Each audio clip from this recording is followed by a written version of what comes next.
आज न्यूयॉर्क में मेरे साथ मौजूद हैं मेरे एक बहुत पुराने कुलीग। हम लाहौर में एक अरसे तक 10 साल से ज़्यादा अरसे तक इकट्ठे काम करते रहे ख़बरें अखबार में। और उसके बाद मैं अमेरिका आ गया और इन्होंने पाकिस्तान में अपने 2 अखबार शुरू किए, लीडर और मुकाबला के नाम से। पाकिस्तान के सीनियर जर्नलिस्ट हैं, रोज़नामा एक्सप्रेस के मुस्तकिल कालम नवीस हैं। और अली अहमद ढिल्लो मेरे साथ मौजूद है न्यूयॉर्क में, और आपस में हमारी गपशप जारी थी। तो मैंने कहा कि जो हमारे व्यूअर्स हैं दुनिया भर में, जो हमारे बहुत से कॉमन दोस्त हैं, जो हमारे कुलीग्स भी रहे हैं, तो उनके साथ भी जो गुफ्तगू अली के साथ शेयर करते हैं। अली साहब, welcome to New York. Thank you Mohsin. कैसे, क्या हाल चाल है? बड़ा मज़े में न्यूयॉर्क आके आप सब लोगों से मिलके बड़ा अच्छा लगा, बड़ा मज़ा आया। आप लोगों की हॉस्पिटलिटी खुश कर दिया। I am going very happy. जब मैंने पाकिस्तान छोड़ा और जो सहाफ़त छोड़ी उस वक़्त और आज जो सहाफ़त है, कितना फ़र्क आ गया पाकिस्तान में? अब तो ज़मीन आसमान का फ़र्क हो गया है। इलेक्ट्रॉनिक मीडिया उसके बाद आ गया, और इलेक्ट्रॉनिक मीडिया ने जो प्रिंट मीडिया के अच्छे लोग थे वो हायर कर लिए, उसके बाद उन्होंने कचरा हायर कर लिया। और अब तो वहाँ जर्नलिज्म नहीं है, अब तो सेल्फ परफॉर्मेंस है। जो आप इलेक्ट्रॉनिक मीडिया की बात करें या प्रिंट की? प्रिंट में तो कुछ बचा ही नहीं, वो सारा इलेक्ट्रॉनिक मीडिया ले गया था। तो प्रिंट में भी अब कुछ लोग अच्छे आ रहे हैं एम जर्नलिज्म वगैरह करने की वजह से, लेकिन प्रिंट में सैलरीज बहुत कम है, तो सब इलेक्ट्रॉनिक मीडिया की तरफ जाते हैं। इलेक्ट्रॉनिक मीडिया का कोई किबला है ही नहीं, उसको मैं तो जर्नलिज्म नहीं कहता। वो तो जो दिल चाहे आप बोल दें बस। आप बेशक सब्ज़ी लेने गए हैं तो आप इंटरव्यू दे दें, कोई क्वालिफिकेशन ज़रूरी नहीं है। कोई मेडिकल का डॉक्टर है तो वो भी एंकर बन गया है, कोई इंजीनियर की डिग्री लेकर एंकर बना हुआ है, कोई एंकर की कोई ट्रेनिंग नहीं है, इवन उनकी लैंग्वेज ठीक नहीं है, कुछ भी नहीं है। और हालात आसरा में मोस्टली किसी ना किसी के पेरोल पे हैं। जितने बड़े आपके पाकिस्तान के एंकर हैं वो किसी ना किसी जमात के पेरोल पे हैं। देखिए, जब हम थे पाकिस्तान में 10-20 साल पहले, तो एक आधा कोई अखबार था जिसका मालिक जो था वो नॉन प्रोफेशनल था या सेठ था। फिर उसके बाद जब इलेक्ट्रॉनिक मीडिया, फिर तो सारे सेठ फिर आ गए। वो जो सेठों की जो सहाफ़त है वो क्या है बेसिकली? एक्चुअली इलेक्ट्रॉनिक मीडिया पर माफिया का कब्जा है। माफिया कौन सा? माफिया जिनके और बेशुमार बिजनेस हैं, तो वो अपने उस बिज़नेस को तहफ़्फ़ुज़ देने के लिए एक चैनल निकालते हैं ताकि हमें कोई तंग ना कर सके। एंटी करप्शन नैब, कोई मीडिया तंग ना कर सके। उस बरादरी में शामिल हो गए हैं और उसमें कामयाब है वो? बिल्कुल कामयाब है। मुझे नहीं नज़र आता किसी भी मीडिया के हेड को नैब ने पकड़ा हो। मीर साहब तो किसी और चपकलश में पकड़े गए ना, खबर लगाने की वजह से तो नहीं पकड़े गए। तो आप देख लें, जिन जिन के कारोबार हैं, तमाम अखबारात के जो बड़े हैं उनके अलग कारोबार हैं। तो वो कामयाब है वो लोग? बिल्कुल कामयाब हैं। आप किसी भी एक बड़े चैनल को देख लें, उसके पीछे के कौन है जो उसको रन कर रहा है, तो उसका कम से कम जर्नलिज्म से कोई तलक नहीं। इस वजह से कॉलम लिखने भी मुश्किल हो गए हैं और सही तज्जिया देना भी मुश्किल हो गया, क्योंकि जो मालकान हैं वो आपकी राह में सबसे बड़े रुकावट है। वो नहीं कहते कि आप इस लेवल तक बात करें, वो अपने मफाद को प्रेफरेंस देते हैं। जर्नलिज्म से उनका तल्लुक कोई नहीं। उनके सामने आप 5 अखबार रख दें किसी मालिक के सामने, वो नहीं बता सकता इसमें अच्छा कौन सा है। वो सिर्फ इश्तहार चेक करता है किसमें ज़्यादा। यही मेयार बन गया। ये मेयार बन गया। ये एक कहावत है कि press and nation fall and rise together, के कौमें और सहाफ़त, उनका अरूज ज़वाल एक दूसरे के साथ मुंसलिक होता है। तो फिर आप क्या फ्यूचर देख रहे हैं फिर? देखिए, हम आफ्टर भुट्टो तो हम दिन ब दिन गिरते ही गए। पहले ज़ियाउल हक की आमरीत ने हमारे पॉलिटिशियनों को करप्ट किया, और माफिया वाले 2 नंबर पैसे वालों को उन्होंने इलेक्शन लड़ने के मौके दिए। 3 गैर जमाती उन्होंने बलदियाती इलेक्शन करवाए, एक उन्होंने असम्बलियों का इलेक्शन कराया, जिससे करप्ट माफिया उभर कर सामने आई। और आज उसी माफिया का पाकिस्तान में कब्जा है। हर पॉलिटिशियन का एक बिज़नेस है, हर हमारे जर्नैल का एक बिज़नेस है, हर हमारे ब्यूरोक्रेट का एक बिज़नेस है। तो वो जॉब करता ही अपनी बिजनेस के लिए, तो फिर हम दिन ब दिन गिरते ही जाएंगे। तो जो प्रोफेशनल जर्नलिस्ट हैं पाकिस्तान के, जो पुराने लोग हैं, अब जो सहाफ़त एक अपनी इजारादारी कायम करती जा रही, जो मौजूदा सहाफ़त है जिसको इलेक्ट्रॉनिक मीडिया की शक्ल में या दूसरी, तो उसको काउंटर करने के लिए जो प्रोफेशनल जर्नलिज्म है वो कुछ नहीं कर रहे। नहीं, वो बेबस हो गए, थक गए हैं, कुछ भी नहीं कर रहे, उनसे कुछ हो भी नहीं रहा, वो कुछ कर सकते भी नहीं। अब देखिए क्या मिसाल के थोड़ा सा और एक्सप्लेन के तौर पे बड़ी ज़बरदस्त बात। रोजनामा खबरें में खुल के लिख लिया करते थे, अब आपका वहाँ का साहबी वहाँ भी नहीं लिख सकता। जब से ज़िया साहब की तबीयत ख़राब हुई और उनका अमली का नाम खबरें में ख़त्म हुआ, तो खबरें भी रोज़नामा पाकिस्तान बन गया, रोज़नामा नवाए वक्त बन गया, तो आप वहाँ खुल के खबर नहीं लिख सकते। बल्कि इस वक्त मैंने देखा कि पाकिस्तान में फिर भी कुछ लोग खुल के लिख लेते हैं थोड़ा बहुत, क्योंकि शामी साहब जैसे भी आप उनसे इख्तलाफ करें, लेकिन हैं तो प्रोफेशनल जर्नलिस्ट ही, तो उनके अखबार के मैंने कॉलमों में देखा कि थोड़ी सी बेबाकी है, बाकी तो सिर्फ पब्लिक रिलेशनिंग कॉलम है। लेकिन ये भी तासर है ना कि पाकिस्तान में सहाफ़त पर दबाव बढ़ा है, सख्ती बढ़ी है, थोड़ा सा जो कोई पर निकालता है फिर वो नहीं, उसकी बड़ी वजह नॉन प्रोफेशनल के आने का है। नहीं, कुछ ये भी है कि इस्टेब्लिशमेंट जो है गवर्नमेंट है वो नहीं बर्दाश्त इस्टेब्लिशमेंट पहले भी थी, लेकिन आप पहले देखा ना कितने बड़े बड़े नाम थे। आरिफ निज़ामी लिख लिया करते थे, मलिया लोधी लिख लेती थी, ज़िया शायद लिखते थे, जदीद निज़ामी साहब बड़ा अच्छी अच्छी खबर लगा लेते थे सख्तियों के बावजूद। लेकिन तो अब क्यों नहीं अभी अब इसलिए कि प्रोफेशनलिज्म नहीं है, खबर को बनाना नहीं आता, इवन खबरें लिखने नहीं आती। अब जाके अखबारों की ज़रा देखें ना कि खबरें बनी कैसे हुई हैं। हमारे ज़माने में अदारिया किस लेवल के होते थे, न्यूज़ एडिटर जो बनता था, सब एडिटर जो बनता था, उसकी कितनी प्रैक्टिस होती थी, आपने कितनी प्रैक्टिस की हुई थी। अब तो है ही नहीं, अब तो रिकॉर्डिंग है बस। अच्छा, ये बताएं कि अमेरिका में तकरीबन 1 मिलियन पाकिस्तानी हैं, फिर पूरी दुनिया में तकरीबन 8 मिलियन से ज़ायद है, 80 लाख से ज़ायद पाकिस्तान। सबको बड़ी फ़िक्र होती है और सबसे ज़्यादा सवाल होता है सियासत के बारे में। पाकिस्तान का ओवरऑल जो आज सियासत है, इसको कैसे बयान करेंगे? देखिए 80 लाख तो वहाँ से धूम दबा के भाग आए ना, मैं तो ये कहता हूँ, बुरा नाम लगेगा। बुरा वक्त आया तो आप वतन को छोड़ के भाग आए। यहाँ से आप पैसे भेज रहे हैं, गवर्नमेंट खुश है, मैं खुश नहीं हूँ, क्योंकि यहाँ भी आकर पाकिस्तानियों को मैं नहीं देखता कि वो किसी ऐसे अच्छे हाल में हैं कि वह दुनिया में वो किरदार अदा कर सकते हैं। यहाँ भी नफ्सा नफसी है पाकिस्तानियों में, और वो यहाँ के पाकिस्तानी पाकिस्तान के माहौल से लिपटे हुए हैं। इनकी यहाँ भी चंद दिन पहले एक डिनर था, वहाँ पर आप भी थे, तो वो भी लेग पुलिंग की बातें वैसी हो रही थी जैसे पाकिस्तान में होती हैं। अब क्योंकि पाकिस्तान में हर चीज़ करप्शन बेस्ड है, तो कैसे किसी चीज़ की बेहतरी हो सकती है? हम तो लिख लिख कर यही थक गए हैं कि सिस्टम तो होना चाहिए। जिस मर्जी का दिल चाहता है रिटायर्ड होकर दोबारा जॉब पे आ जाता है, जिसका दिल चाहता है सीनियर को वो ओवरटेक कर जाता है। अमेरिका में कम से कम एक चीज़ देखने में आती है कि कम से कम लोअर लेवल पे सिस्टम है। तो जो गवर्नमेंट है, मौजूदा गवर्नमेंट, इसको आप कैसे देख रहे हैं? क्या कारकर्दगी और फ्यूचर क्या है इसका? देखिए वो कारकर्दगी कैसे अच्छी दिखा सकती है। विद इन 3 years एकदम कुछ सुबह उठ के इनकलाब तो नहीं आ जाना।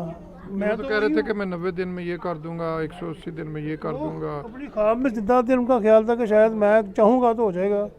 वो तो चेयरमैन बावड़ा अपनी मर्जी का नहीं लगा सकता, कोई आईजी अपनी मर्जी का नहीं लगा सकता, तो वो क्या मुल्क में कर सकता है? और मेरा नहीं ख्याल कि वो ज़्यादा दिन चल सकेंगे। पीटीआई हुकूमत मुझे ज़्यादा देर नहीं चलेगी, तो सही टूट फूट के चलेगी। जैसे अभी आप सुन रहे हैं कि पोस्टिंग ट्रांसफ़र्स पर जितने आपस में इख्तलाफात हो जाते हैं, और पाकिस्तान की एक नेचर है, वो पॉलिटिशियन हो या जनरल हो, जब उसको अख्तियार मिलता है फिर वो मज़ीद मांगता है, उस पर यहाँ झगड़ा होता है।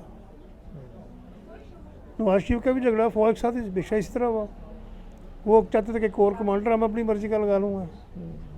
अब जनरल मजबूत है तो वो कहता है DGISA मैंने अपनी मर्जी का लगाना है। जिसके पास अख्तियार आता है वो अपने अख्तियार से एक कदम बढ़ जाता है, क्योंकि हमारी ट्रेनिंग कोई नहीं है। तो बुनियादी तौर पे ये तो बड़ी एक तवक्को और उम्मीद थी, एक चेंज तस्वर की जा रही थी कि एक थर्ड ऑप्शन पाकिस्तान में आया था। अगर ये भी कामयाब नहीं होता तो व्हाट नेक्स्ट? नहीं, नेक्स्ट तो कुछ नहीं है हमारे पास। नेक्स्ट तो चल चला है, मुझे तो बल्कि लग रहा है कि सेमी मार्शल ही आएगा। माशाल्लाह तो दुनिया में इस वक्त बड़ी कम पाकिस्तान में हर चीज़ हो सकती है। नहीं, लेकिन उनके लिए अपना दुनिया में बल्कि मैं समझता हूँ कि DGISI पे जो झगड़ा शुरू हुआ है, जो हुआ ही इसलिए है कि गवर्नमेंट को ज़रा तोड़ा छोड़ा जाए, मरोड़ा जाए, वरना ज़रूरत नहीं थी। ये प्राइम मिनिस्टर का स्वाबदीदी इख्तियार है, उसको इस्तेमाल करने दो। लगाना तो उसने जर्नैल ही है ना, आपको अपने जर्नैल पर भी भरोसा नहीं है तो बाहर किस पे कैसे होगा। तो वज़ीर आज़म अगर यहाँ से हट गया, छोड़ दिया उसने, तो किसी अगली दफ़ा कहेंगे वज़ीर ख़ारजा भी हमारा होना चाहिए। सो मतलब नेक्स्ट कोई खास नज़र नहीं आ रहा। होप नहीं है पाकिस्तान में। तो फिर इसका मतलब हो सकता है फिर टू पार्टी सिस्टम जो पुराना था वही दोबारा आ जाए। नहीं, वो भी अब आना मुश्किल है, क्योंकि पीपल्स पार्टी तो तकरीबन ख़त्म हो गई 3 सूबों में। 3 सूबों में अब वो थोड़ी बहुत पॉलिटिक्स करके आती है, अदरवाइज़ वोट बैंक कोई नहीं है उसका। तो सिंध में भी उसका वोट बैंक बहुत ख़राब हुआ है अंदरून सिंध। हाँ, पीपल्स पार्टी को मैं पाकिस्तान की बेहतरीन अपोजिशन पार्टी समझता हूँ हमेशा, लेकिन जब भी उसको गवर्नमेंट मिलती है उसकी गुड गवर्नेंस बड़ी ख़राब होती है। जो शरीफ फैमिली की गवर्नमेंट थी वो आपके सामने है कि एक ईंट उठाएंगे तो नीचे से निकलेगी, करप्शन ही निकलेगी।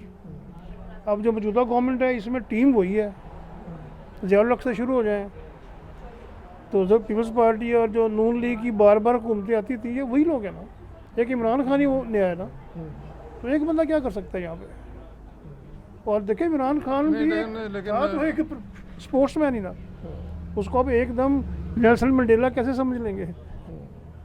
वक्त भी उसको भी वक्त मिलना चाहिए था। जब वक्त तो मिल रहा है उसको 3 साल मेरा ख्याल। वक्त नहीं, एक तो 3 साल बड़े कम है और दूसरा वक्त कोई नहीं मिला। 3 साल से हम यही सोच रहे हैं कि कल इससे कुछ हो जाना, इसको इधर से पकड़ लो, इधर से इधर। लेकिन इमरान खान को जितनी सपोर्ट मिली एस्टेब्लिशमेंट से, मीडिया से भी नहीं मिली। हमारी मीडिया के जो 2 बड़े माफिया थे, एक पीपल्स पार्टी के साथ था और एक नून लीग के साथ था, जिनको इन दोनों ने मुंह नहीं लगाया वो उस वक्त इमरान खान की तरफ चले गए। उनका ख्याल था कि इमरान खान आएगा तो हमारी भी वही मौजें होंगी जो पीपल्स पार्टी और नून लीग अपने साथियों को कराती है।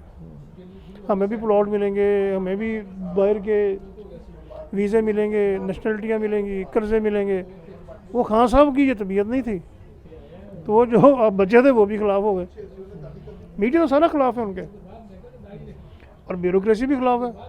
खान साहब के हाँ, ब्यूरोक्रेसी का तो मुझे पता नहीं, आप बड़े कवर करते रहे। सेक्रेटेरिएट की बीट भी आप कवर करते थे जब मैं था। सो ब्यूरोक्रेसी अंदर से नहीं एक्सेप्ट किया। ब्यूरोक्रेसी को भी जो फ़ायदे और अयाशियाँ पिछली गवर्नमेंट्स में थी इस गवर्नमेंट में नहीं है। ज़रा कि हर पॉलिटिशियन ने खाना है तो खाना तो ब्यूरोक्रेट के थ्रू है ना।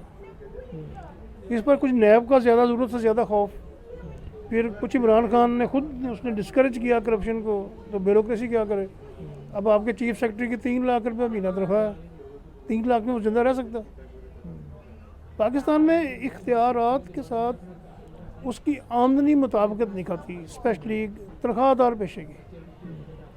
आपके SHO की तनख्वाह उसके इख्तियारात से बहुत कम है, सेक्रेटरी की तनख्वाह तो खैर बहुत ही कम है। इख्तियारात और जो स्टेटस मिल जाता है वो बहुत कम है उसके मुकाबले। तो जब तक ये तवाज़ुन नहीं होगा उस वक्त तक तो करप्शन रहेगी, और करप्शन रहेगी तो जाती भी होगी। करप्शन का मतलब ही जुल्म है, तो ब्यूरोक्रेसी भी जुल्म है, जर्नलिज्म भी जुल्म है। जो हमारे पॉलिटिशियन हैं वो पॉलिटिक्स करते ही इसलिए हैं कि हमने अपने बिजनेस को डिफेंड करना है। तो इसका मतलब ये है कि हम कोई प्रेडिक्ट नहीं कर सकते पाकिस्तान का पॉलिटिकल फ्यूचर या क्या, या थोड़ा सा बेहतर भी हुआ कि हमें अदलिया में थोड़ी सी बेहतरी देखने में मिली कि अब वहाँ का जो चीफ जस्टिस ऑफ पाकिस्तान है वो मेरिट पे आता है। ये एक बहुत बड़ी बात है। अगर यही मेरिट आर्मी में चला जाए, यही मेरिट दूसरे महकमों में चला जाए। अब मज़ेदार चीज़ ये होती है, अब चेयरमैन वाबड़ा हमारा लगाया है, वो रिटायर्ड जनरल है, कम से कम इंजीनियर जनरल तो होना चाहिए, वो इंजीनियर भी नहीं है। ना उसको शर्म आई अप्लाई करते हुए, ना लगाने वालों को शर्म आई कि वाबड़ा आपका एक मेन सिस्टम है। इस तरह जो रेलवे चलाता है, जो PIA चलाता है, उन्होंने कभी मोटरसाइकिल चलाया नहीं होता, वो PIA चलाना शुरू कर देते हैं। पाकिस्तान में ये चीज़ है, और इसमें मैं समझता हूँ कि इस्टेब्लिशमेंट का ज़्यादा असर है। जब वो इतना कुछ अपनी मर्ज़ी से करवा लेते हैं तो यहाँ या तो खुद करवाते हैं या फिर रोक दिया करें।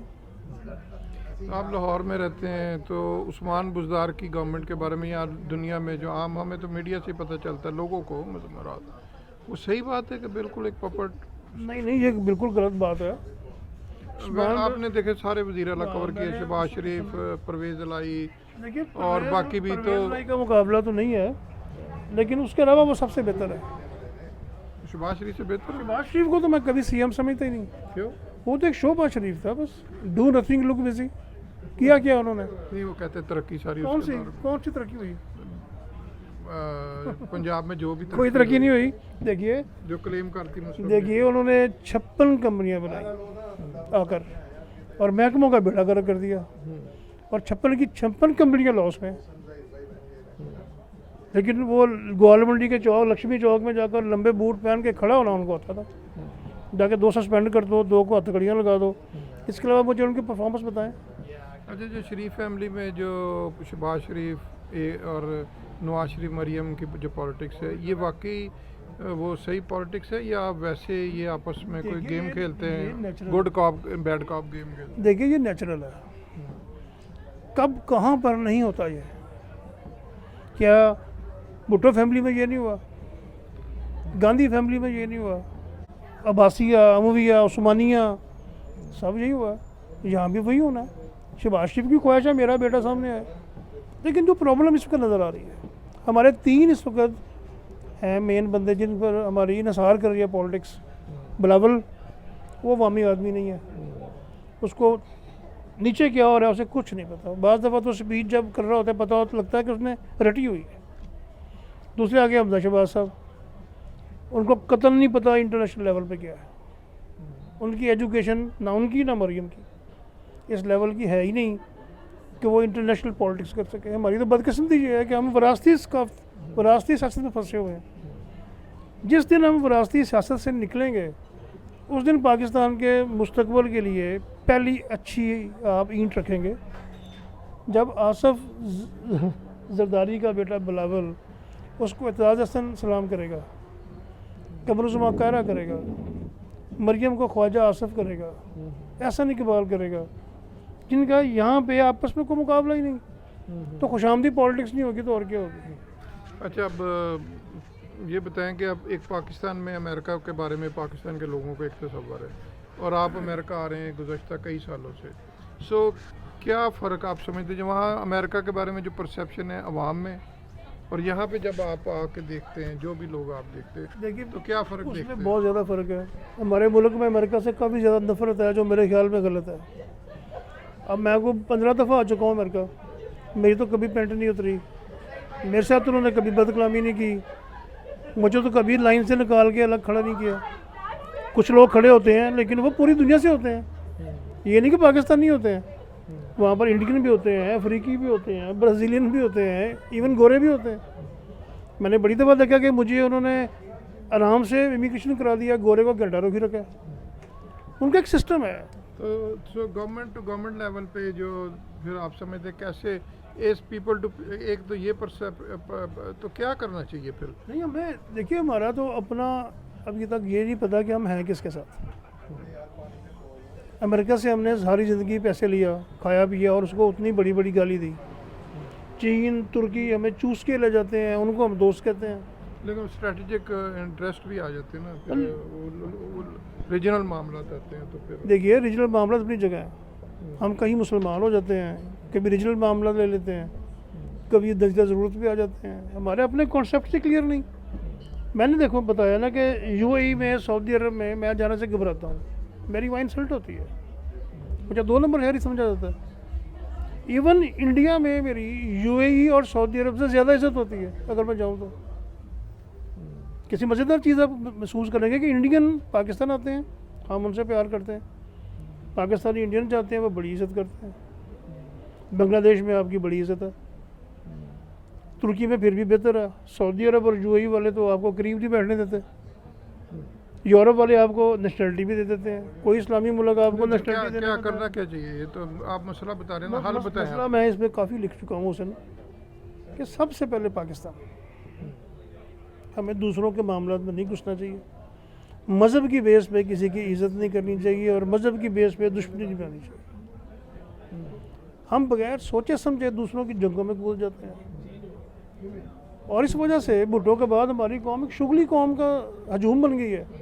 अब पंडोरा बॉक्स आया, पूरा साल इन्होंने पंडोरा बॉक्स खेलना है, होना किसी को भी कुछ नहीं। और मैं एक चीज़ भूल गया तो मैं बताऊँ आपको कि पाकिस्तान में तरक्की ना होने की एक बड़ी वजह इंसाफ ना मिलना, कि वहाँ पे सज़ा होती नहीं। एक हमने बगैर तैयारी के वहाँ पे इस्लामी कवानीन नाफिज कर दिया। पहले ये होता था कोई मर्डर हुआ है तो मुद्दई स्टेट होती थी, अब जो ताकतवर होता है वो मुद्दई को डरा धमका के पैसे दे के सुलह कर लेता। तो पाकिस्तान में तो इंसाफ बराए फरोख्त है। तो अब ये बताएं कि जैसे जो पाकिस्तान के पॉलिटिकल हालात हैं, बज़ाहिर एक चेंज आई, उस चेंज भी तवक्कुआत पर पूरी नहीं आई। उससे पहले 2 पार्टी सिस्टम चलता रहा, उससे पहले बहुत ज़्यादा महाजराई की सियासत चलती रही। सो उसका क्या हाल है अपनी पूरी जो 30 साल 35 साल का सहाफ़त देखिए है, इसका तो मैं अब क्या पाकिस्तान में क्या समझता हूँ कि एक तो पाकिस्तान में 5 साल का टर्न्योर ज़्यादा है, कम होना चाहिए, 4 और साल 4 साल कम से कम 4 साल या 3 साल होने चाहिए, और तवातर में इलेक्शन होने चाहिए। जिस दिन हमने इलेक्शन में अपनी मर्जी का उम्मीदवार जतवाने छोड़ दिए और अवाम ने मुंतखब किए, हमारा मुल्क ठीक हो जाएगा। अब लोगों का वोट पर कॉन्फिडेंस ही नहीं है कि ख्वाजा आसफ खुद बता रहे हैं हमारी इस्टेब्लिशमेंट वाले कि रात को ख्वाजा आसफ का फ़ोन आया था, तो सारे पाकिस्तान समझ गए जी ख्वाजा आसफ को रात को इन्होंने जिता दिया। कभी हमारा सिस्टम बैठ जाता है, चाहे वो सपोर्ट किसी की भी करे, शकूक शबात आ गए। हम खुद शकूक शबात पैदा करते हैं ताकि उस बेस पर कल जो हुक्मरान आया है उसको तंग कर सकें। और अभी मेरा नहीं ख्याल कि पीटीआई और फौज की इतनी ज़्यादा हो गई है जितनी नवाज शरीफ के साथ थी। उनके पास ऑप्शन कौन से हैं? ऑप्शन तो है कोई नहीं। इसी तरह फिलहाल चलेगा। फिलहाल तो यही चलेगा, इसी तरह पे काम करना पड़ेगा। चलो इंशाल्लाह देखते हैं फिर आगे क्या होता है। अली अहमद ढिल्लों के साथ इंशाल्लाह आइंदा जब भी अमेरिका आएंगे तो इंशाल्लाह ये मुलाकातें और गुफ्तगू का सिलसिले को जारी रखेंगे। हमें इजाज़त दें। पाकिस्तान जिंदाबाद। जिंदाबाद। Thank you very much. सबसे पहले पाकिस्तान। इंशाल्लाह अल्लाह हाफिज़।